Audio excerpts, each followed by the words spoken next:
are remnants of the vast fortifications erected during World War II to protect Hitler's Germany against an Allied invasion. In France, along the Normandy coast, the beaches are quiet now, except for the winds that blow off the English Channel and the waves that brush against the shore.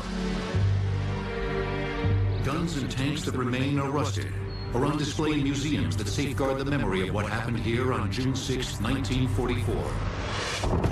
D-Day. It's the most important day of the 20th century. And everything before that led up to D-Day. Everything since has been a consequence of what happened on D-Day. It was the day that the Allied armies of America, Britain, and Canada breached the barrier that made an entire continent a fortress. Hitler's Atlantic Wall. The Atlantic Wall was one of the great walls of history.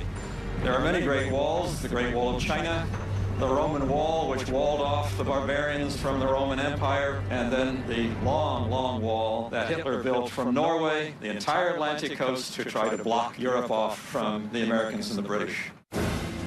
The Atlantic Wall defenses extended along nearly 3,000 miles of coastline, from the Arctic Circle to the Pyrenees Mountains along Spain's northern border. The Atlantic Wall was not a continuous barrier, but rather a series of fortified locations. Between the man-made defenses, precipitous cliffs and rocky shorelines provided natural barriers to keep invaders at bay. The most imposing features along the Atlantic Wall were massive concrete bunkers, built to protect the all-important guns installed there to destroy an approaching invasion fleet. The heaviest artillery was 40.6 centimeter gun. There were several of them, 7 in Norway and 3 in France. There were Navy guns shooting quite precise over a range of maximum 30-35 miles. Bunkers were also designed to serve as observation posts, ammunition stockpiles, communication centers, troops' quarters, and to store supplies and food to sustain the men stationed on the wall. Here, south of Ostend in Belgium, lies a typical stretch of Atlantic Wall construction. What you see there is the fire control post of a coastal battery.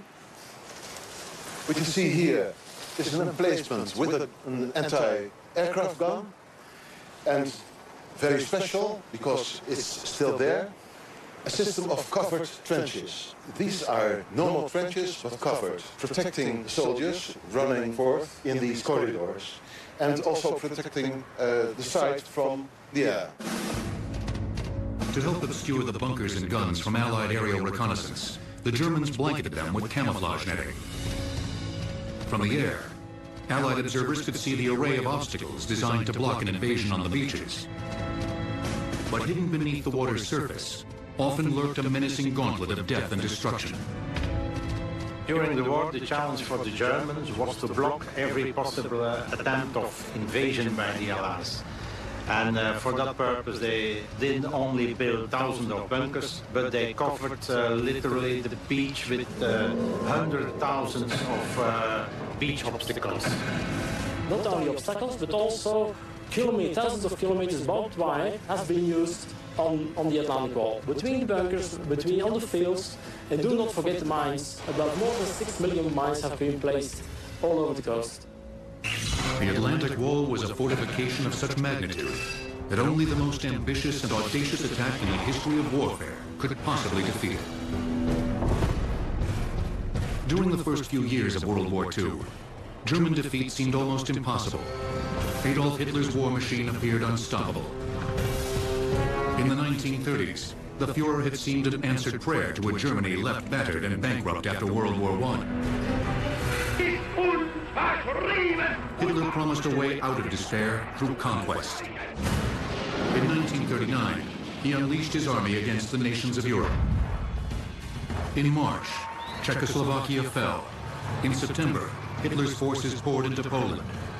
Britain and France at last declared war on Germany, but they could do little to halt the Nazi blitzkrieg. Hitler's armies marched almost unchecked in the first years.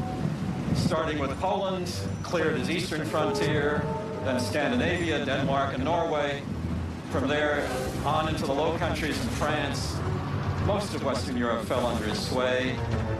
If you had penetrated that France would roll and roll and roll and roll, and it was almost impossible for your opponent to stop you. After a year of conquests, all that separated Britain from Nazi domination were the frigid waters of the English Channel. But for England, the Channel was still an effective moat. In 1940, to prepare the way for an invasion of Britain, Hitler's Luftwaffe attempted to bomb England into submission, raining death from the skies in the Battle of Britain.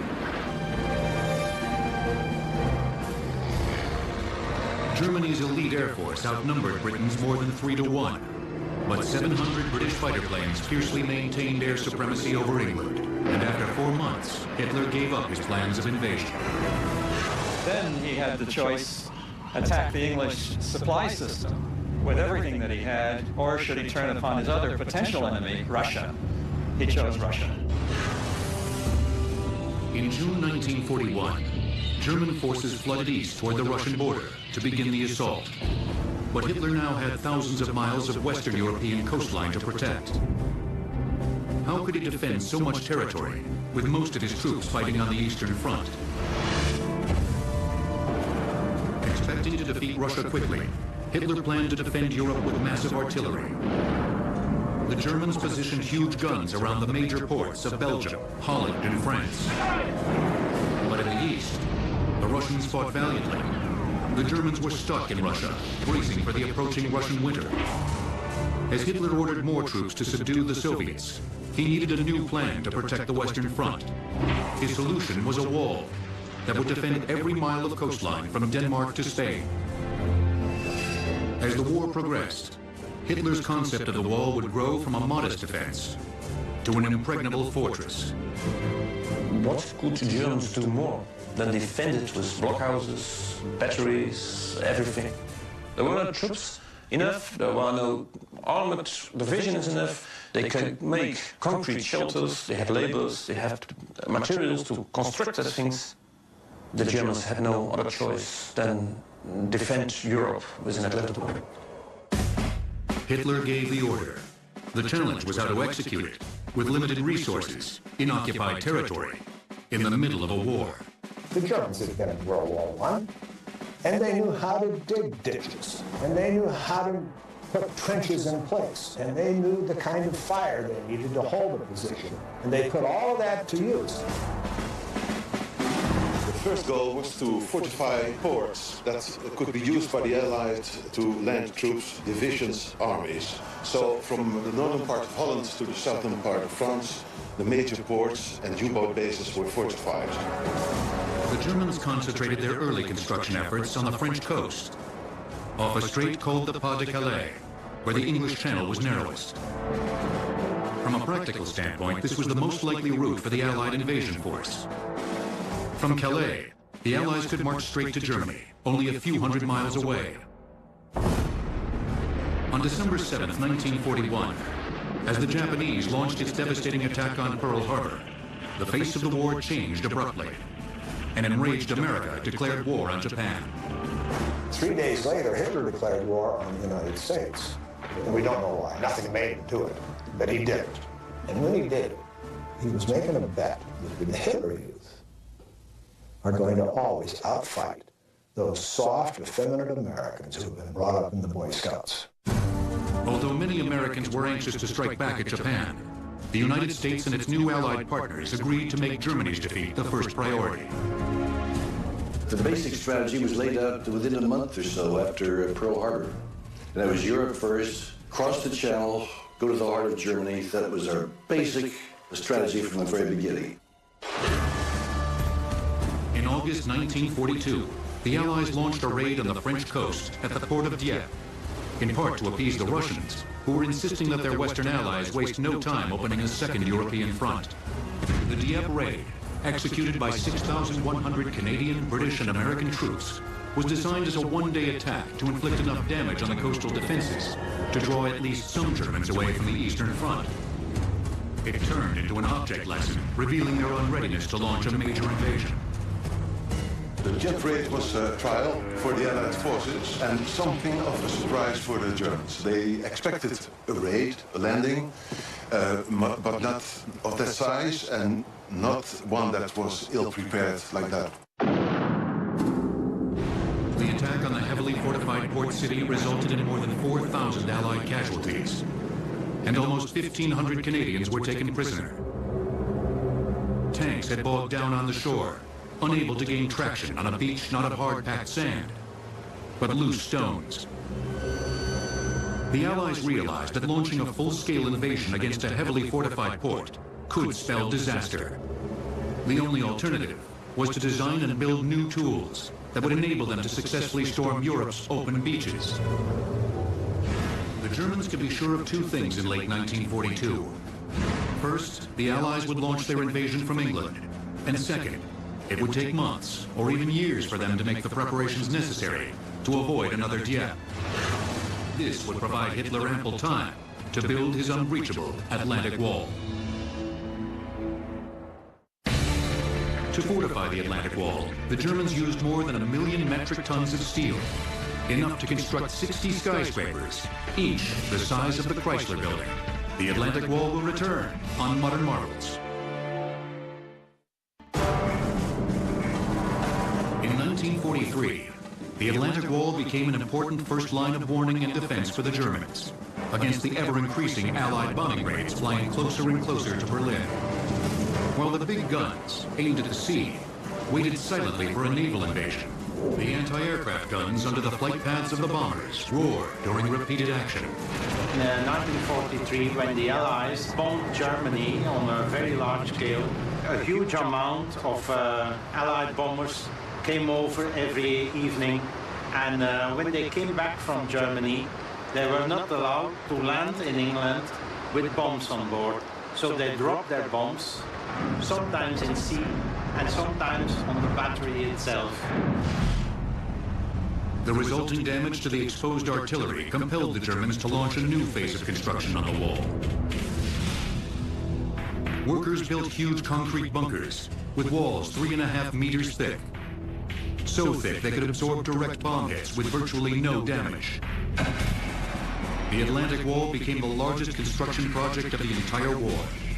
An awful lot of the Atlantic Wall, incidentally, was made by Frenchmen who were, under the point of a gun, working for the Germans, helping to build this wall, to pour the cement, to put in the steel reinforcing rods.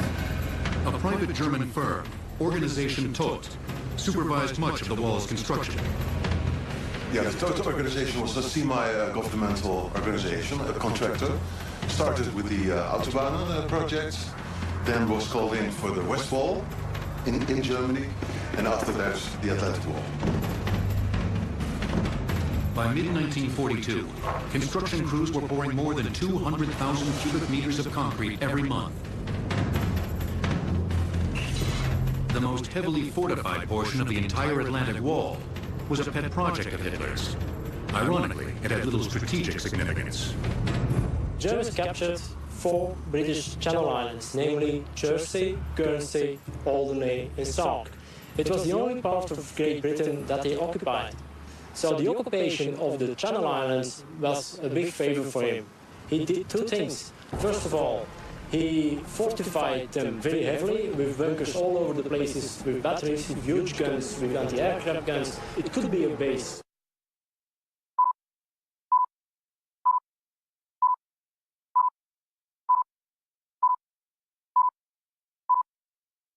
For the Allies to jump onto France, and secondly, it was propaganda because it was the only part of Great Britain that they occupied. Once Organization Tot finished its construction on the islands, it was able to give the mainland coastal defenses its full attention. Its overall output was enormous. Germans are very good in statistics. In the total of the Atlantic Wall, some 11,000, 12,000 bunkers were made, heavy bunkers, with a consumption of 10, 11, 12 million cubic meters of concrete. But for Adolf Hitler, the massive fortifications still weren't enough. He decided the Atlantic Wall should consist of 15,000 defensive posts along the coast, manned by over 300,000 soldiers, and backed by over 150,000 reserves. But Organization Todt anticipated that it would be able to complete only 6,000 defensive posts by June 1943. Hitler's goals for troop deployments on the wall were also falling short, and units already stationed there varied greatly in strength, training, and experience. The major forces of the German army, the young guys, strong guys, were in action in the desert and on the Eastern Front.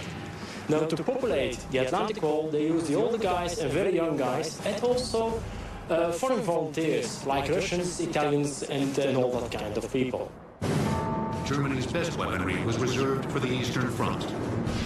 The artillery of the Atlantic Wall was supplemented with captured guns. This is a Belgian gun, 12-centimeter gun, used by the Belgian army in very small quantities, and it was captured by the Germans in May 1940. And there was just one problem with these guns. There was a very limited stock of ammunition for the Germans. For the German soldiers stationed along the Atlantic Wall, military duties took a back seat to construction projects. It's very, very remarkable that in a short time the Germans built a lot of constructions. Little bunkers, but also very big bunkers. It's remarkable. But maintaining momentum became increasingly difficult. The Allied air campaign devastating Germany forced workers along the Atlantic Wall back to the fatherland, where they went to work rebuilding a crumbling infrastructure. The Germans suffered a further setback after the British General Bernard Montgomery scored an important victory over General Erwin Rommel, the Desert Fox, in North Africa. Victorious Allied troops there were a new threat, poised near France's vulnerable Mediterranean coast. In response, the Germans stretched their resources thinner, fortifying some 400 miles of Mediterranean shoreline. In late 1943, with the possibility of invasion growing with each passing day, Hitler asked Field Marshal Rommel to evaluate the coastal defenses. My father had, among the German generals, the greatest experience in fighting with British and American troops. And so he received the order to inspect the defense facilities. Rommel toured the wall from Norway to the Pyrenees. He examined mile after mile of bunkers, gun emplacements, fortifications, and found them woefully inadequate. Something had to be done, and quickly.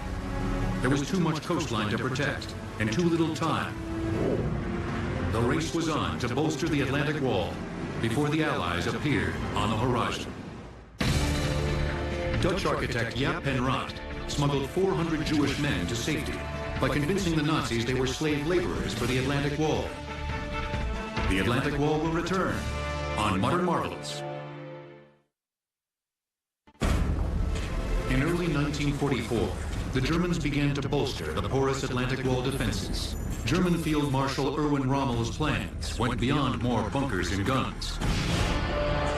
Miles and miles of barbed wire soon ensnared the coast, and a grotesque assortment of obstacles were placed on the beaches and concealed by high tides, all designed to destroy, or at least slow down, landing craft, so machine guns and artillery had more time to decimate the invaders. Now this is a nutcracker mine. It's a very simple device with assembled from steel girders and with a piece of rail. These were placed on the beach between the high tide and the low tide. When a boat hit the obstacle, this rail exploded a large shell that was attached to the device. Simpler obstacles, nicknamed hedgehogs by the Allies, were 3 metal girders bolted together. They were first made by the Czechs to help protect their border from the Germans. During the war, these hedgehogs were brought over by the Germans in large quantities and placed on the beaches along the Atlantic Wall. Sometimes they were just meant to stop landing boats. Sometimes they had mines or other devices attached, just as these tetrahedra here. You can find them in concrete. Usually they had the teller mine attached to the top. Belgian gates were first used in Belgium as anti-tank barriers. The Germans saw the value of making them part of the Atlantic Wall. The almost elegant gate-like design was actually a sturdy steel construction. Placed individually, they offered little resistance. But when linked together by the coupling hinges on each side, they created an effective barrier against troops and armored vehicles. Rollers at the base of the gates allowed the barrier as a whole to flex instead of break and withstand a tremendous amount of force. In their desperate effort to block or blow up any invader, the Germans added a thicket of the most primitive obstacles imaginable. The Germans literally raided the woods in Belgium and France, and thousands of these wooden posts were placed on the beaches.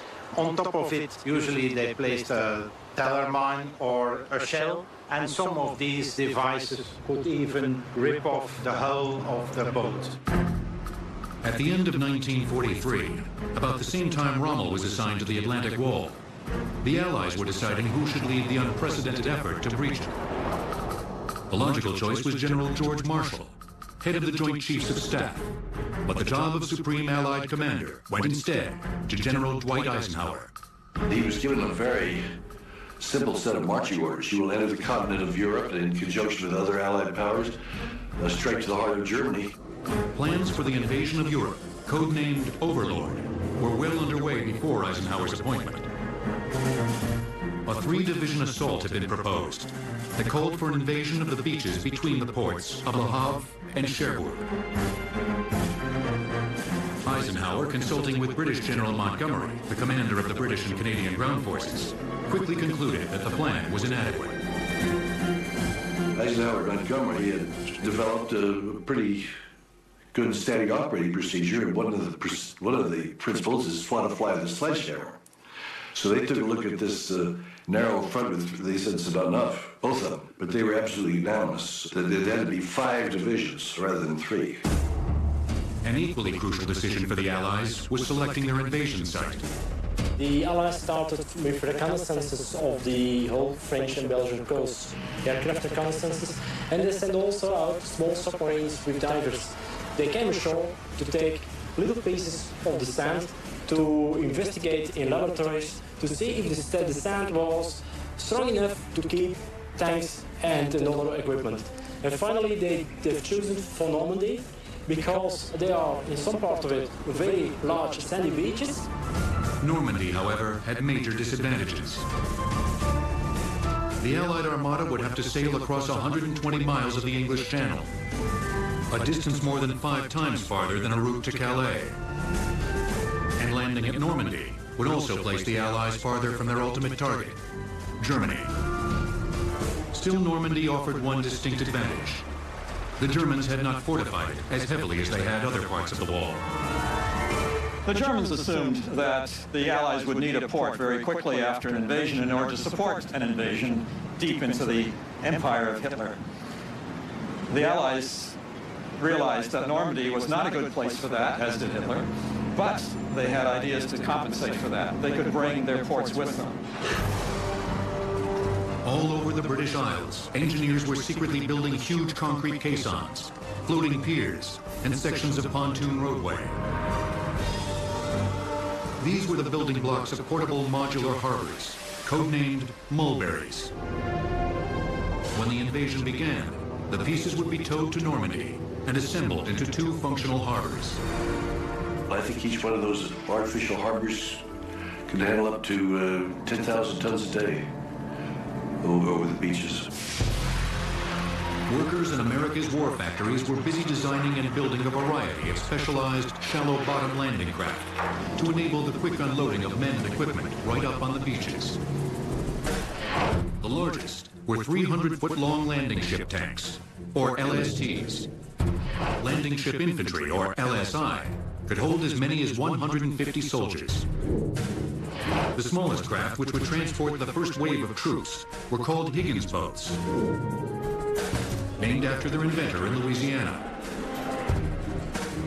They needed a shallow draft vessel that they could turn around in a hurry.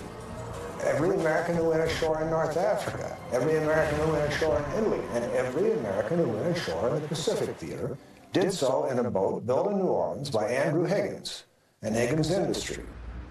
Higgins faced the daunting challenge of filling the enormous order of the boats the Allies needed for the invasion.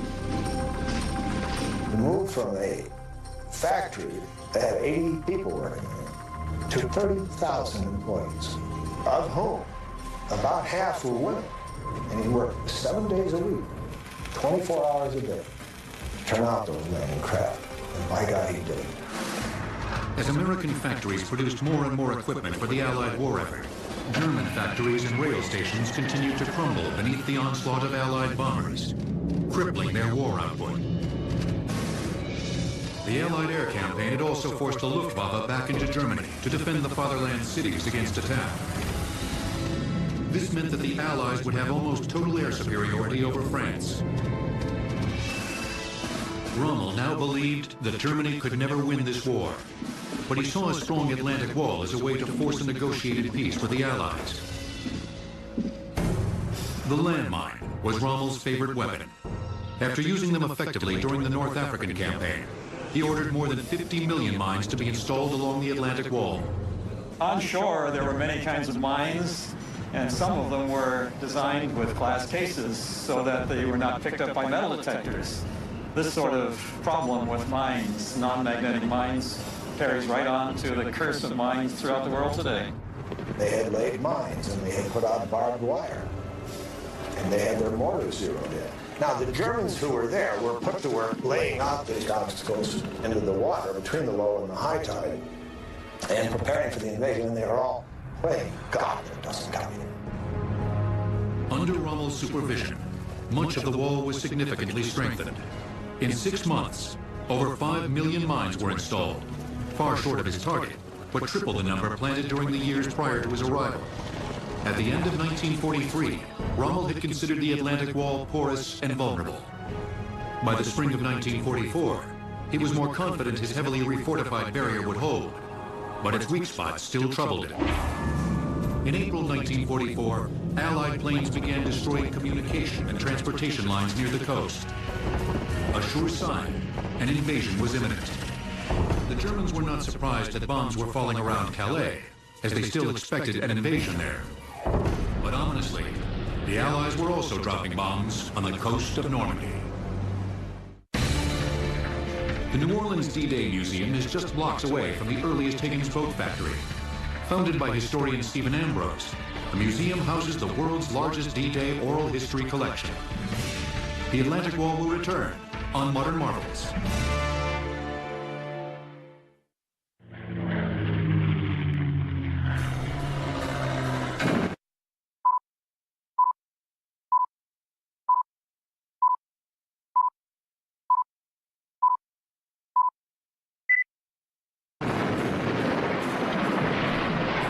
Spring of 1944, Allied bombs battered western France.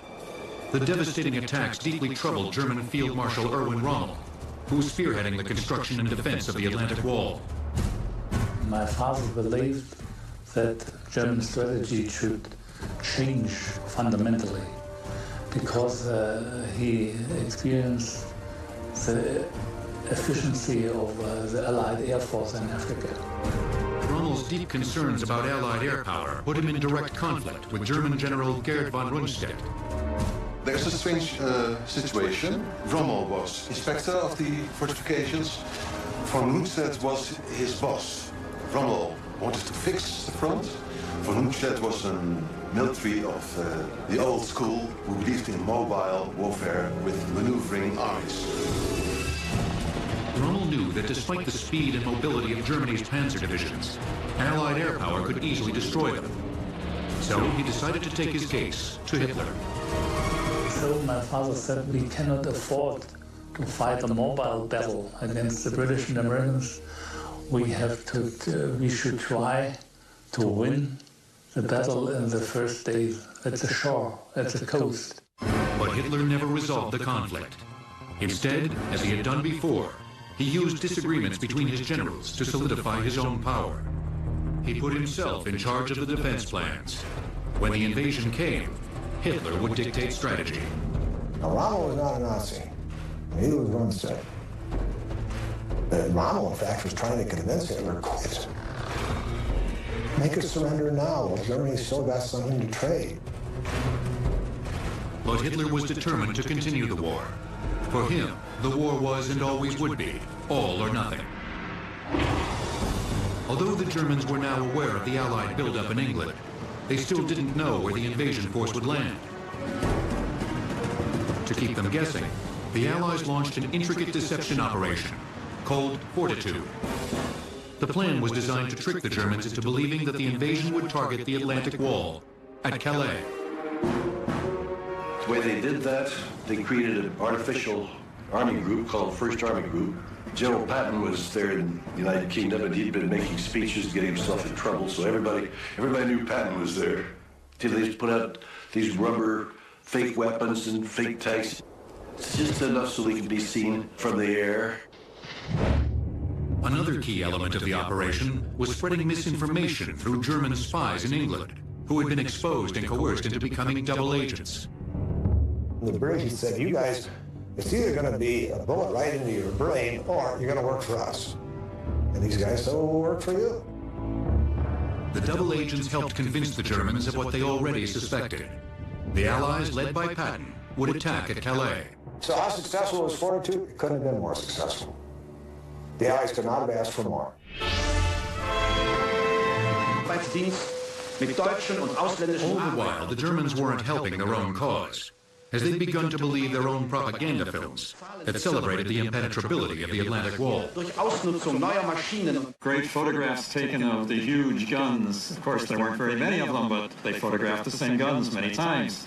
They made sure the Allies were aware of it and hoped to frighten them, which did not work, but certainly had great value inside Germany to show how strong the system was to hold off the Americans and the British.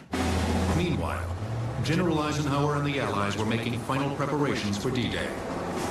Allied troops would land at Normandy's beaches on the morning of June 5th, 1944. The British would land at Sword and Gold, the Canadians at Juno, and the Americans at Omaha and Utah. Every logistic of the most ambitious invasion plan in human history was falling into place, except for the weather. Storms were brewing in the English Channel. Seas were so high that Eisenhower feared the Armada would be destroyed before it ever got to France. And so with everything he heard, he polled his commanders. Monty always said go. Navy commander said no, the Air Force commander said no. So he deferred the invasion. Ships were called back, planes taken off alert. If the weather cleared up, Eisenhower would order them back across the Channel to France. If not, he would have to postpone the invasion until June 19th, to coincide with the next high tide. On the morning of June 5th, Eisenhower's staff meteorologist promised the weather would improve. But gray clouds darkened the skies. He was driving up in a driving rain. He said, my God, how in the world am I ever going to order an invasion under these conditions? So he polled. Once again, Monty always said go. The Navy said, okay. The Air Force said, Navy. So he said, we'll go. Eisenhower knew there would be no turning back. More than 150,000 men headed to France to pierce the Atlantic Wall and push the Germans back to Berlin. As the sun set on the English Channel, the Germans had no inkling that the largest invasion force in history was on its way to Normandy. The term D-Day was first used by the United States Army during World War I to refer to the first day of an upcoming battle. The Atlantic Wall will return on Modern Marvels. June 5th, 1944. After another day bolstering the Atlantic Wall, German soldiers retired to their quarters. As they slept in the wall that night, they had no idea that the invasion had already begun. Midnight, June 6th, D-Day. Soldiers began dropping from the skies behind the coastal fortifications of Normandy. Among their most critical assignments were securing bridges and destroying communication lines. paratroopers and glider troops landed well behind the German lines, but the wall had answers for them too. There were poles set in the fields called Rommel's asparagus to smash up the gliders. Their fields were flooded wherever the Germans could do that in order to prevent the troops from landing there. And at great loss, they did succeed in landing behind the wall. At dawn, 6 hours after the commando raids began, the Germans stationed along the Atlantic Wall found themselves confronted by the greatest armada ever assembled. Suddenly, Normandy shook as the Allied fleet unleashed the full might of its firepower. Naval gunfire was massive. The Germans obviously had great difficulties living through that and surviving it psychologically. The gunfire included battleship guns up to 14-inch shells weighing half a ton. There were cruiser shells, there were destroyer gunfire, rocket fire. The beaches were blanketed, but the deep bunkers were largely safe. At Sword, where the British would land, the heavy bombardment was a success. But on other beaches, especially Omaha, the defenses the Allied soldiers now approached were still intact. They got just clobbered by German machine guns, by German mortars, by German 88s that were flying across the beach. And they just took horrendous casualties. Allied soldiers approaching the shore in Higgins boats were caught in the hail of German gunfire. A shell hit the front end of the boat that I was on and knocked the ramp right off. Lieutenant Dixon was sitting in front of me, and he went down, and the one in the left compartment is bleeding around the head, and he was screaming, "Get off of the boat." And Lieutenant Ladwitz, he was the first one I saw get hit. He was the lieutenant on my boat. He fell in the water. I had his head up out of water until he died. Close to shore, deadly beach obstacles added to the mayhem. And we got into the area where there was the telegraph poles, and these had teller mines on them. We dropped down in that area because there was machine guns firing in the area, and men were being hit. The soldiers who survived long enough to hit the shore encountered a barrage of bullets from German machine gun nests. People falling all around you. Well, first sergeant, he got hit. He turned around and went back to the water. Said, "They'll never take me alive," which they didn't. At Omaha, there was no place to retreat. The Americans had no choice but to move forward. One of the guys started angling towards us across the beach, and they shot him. I saw him hit the dirt, and he was screaming, you know, for a medic, and one of our medics went over to help him, and they shot the medic. I didn't take more than a few steps when I was suddenly struck. Everything in the backpack was shattered with machine gun bullets. Wherever soldiers turned, obstacles and booby traps awaited. You just don't fire. Let's set it off at Mountain Betty. It's got everything in the book in it. It's got razor blades, any kind of metal that they could find to put in there. I was hit through the throat, shoulder, here, and it was pretty rough. Amidst all the carnage, the soldiers at Omaha reached the bluffs overlooking the shore. And when I got up to the top, I looked back, and all I could see was 2,000 ships, and all I could think was, well, these damn fool Germans, I wouldn't stay here because we're going to kick their ass. And then we saw the results of D-Day, and it was appalling. The bodies were in the surf, rolling in the tide, and it was a frightful sight. The assault on the Atlantic Wall at Normandy on June 6th resulted in some 4,900 Allied casualties. But ultimately, the wall had been a failure. The Allies had breached the mighty barrier in just 14 hours. By August, they were in Paris. By spring 1945, they'd crossed the Rhine into Germany. You want to know why the Atlantic Wall failed? Because of the people who went against it. That's why it failed. During the 6 decades since the end of World War II, much of the wall was dismantled, and most of the guns and steel salvaged for scrap metal. Bunkers and obstacles were removed by those wanting to erase the scars from this barbaric period. But there are a few places where the twisted visions of a world gone mad have been preserved. On the coast of Belgium, a section of the wall is now a museum.